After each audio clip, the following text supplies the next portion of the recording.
I can grow and sell veggies, check. I can grow and sell flowers, check. And so now the real work begins.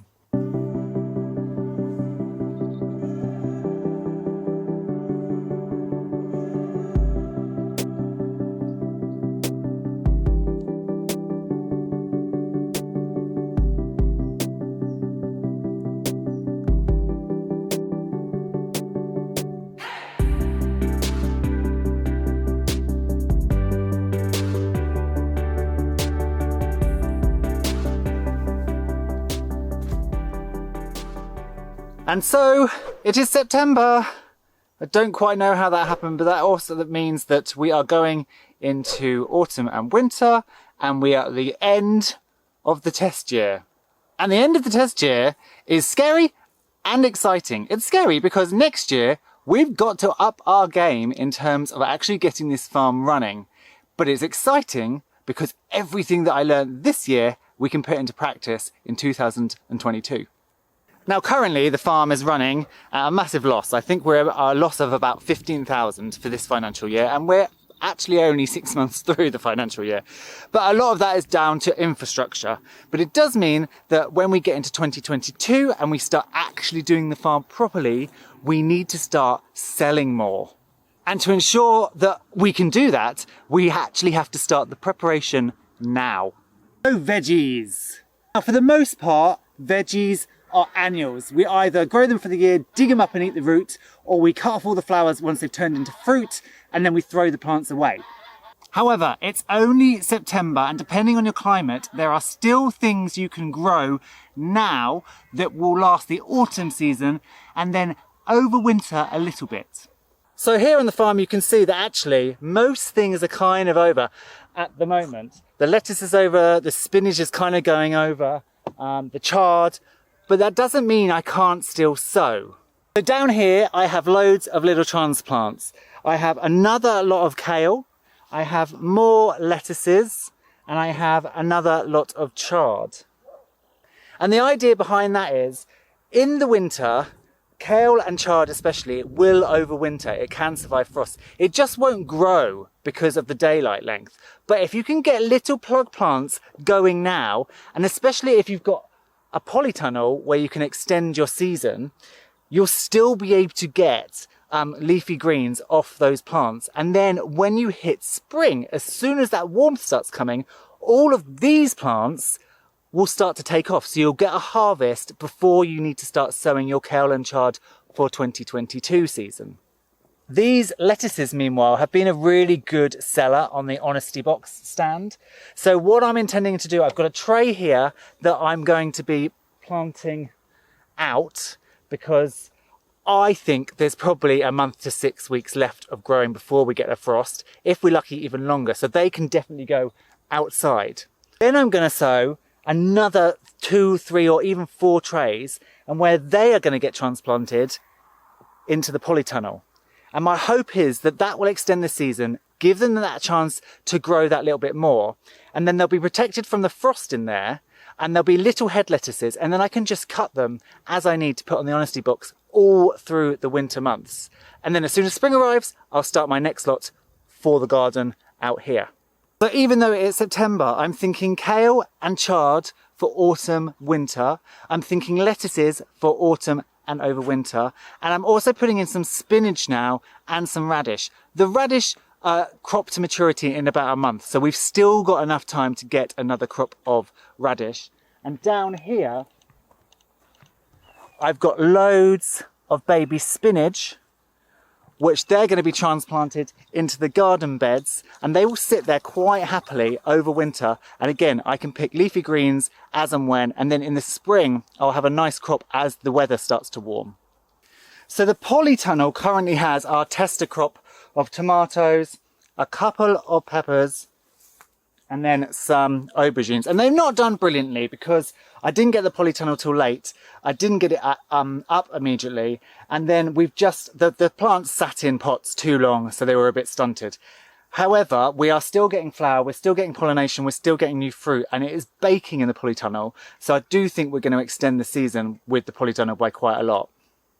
But when the first frosts do start arriving, I'm going to rip all of this out and I'm going to plant the entire polytunnel in a few chard, a few kale, and then all lettuces.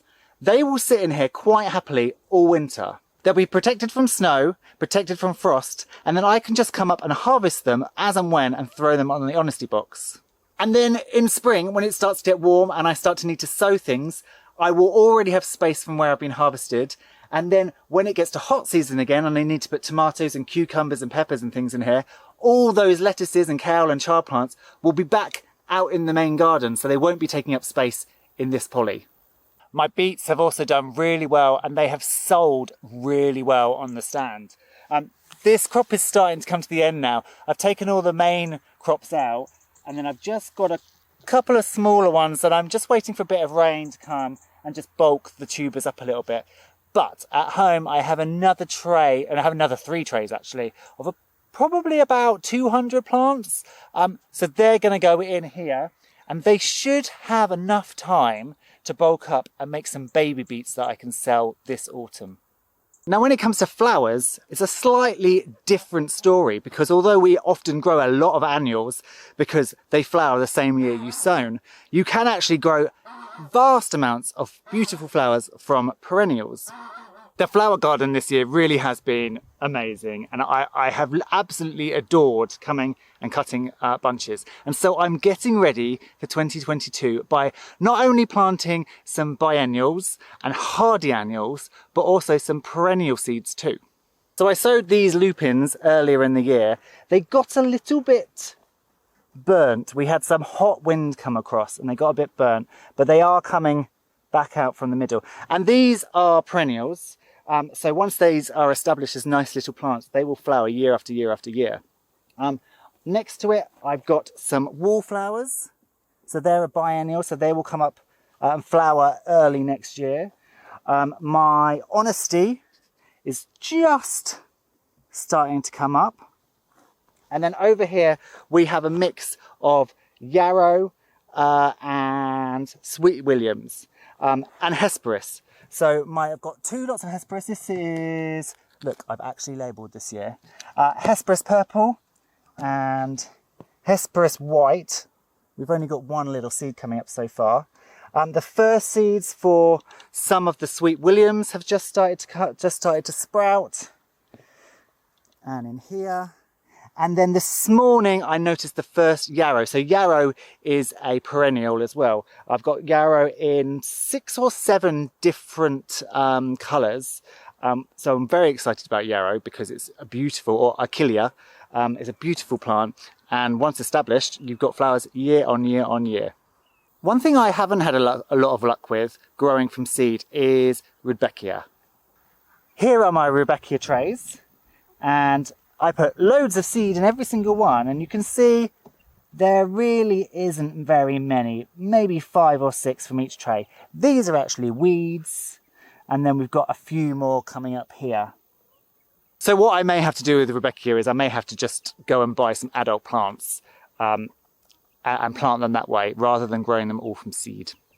And then a couple of weeks ago I did a plant haul at a local DIY store, and they had loads of plants on offer that had been marked down. So we have some salvia, we have some veronica here. They had 1 penstemon, so I've got a nice little penstemon here, and these are mostly perennials, so these will just flower year after year. Hydrangea paniculata, and the flowers are obviously going over, but they will look stunning. And Verbena Bampton is a fantastic flower, which I'm really excited about. Some Scabiosa here. I don't know how well Nephophia will do in a flower bouquet, but I love it, so I may just have it as a landscaping plant. And of course, a lot of the next year's plants will also be annuals, the flower plants. So we'll do loads of these cornflowers again. We'll have the beautiful straw flowers. We will dig up and try and save these glads, but I'm going to buy loads more bulbs. Obviously sweet peas we'll have again, zinnias we will have again. And then this year was the first year I ever grew dahlias from seed, and I will try and overwinter the tubers. And they are just starting to bud. So I have no idea what they're going to look like, but I'm very excited.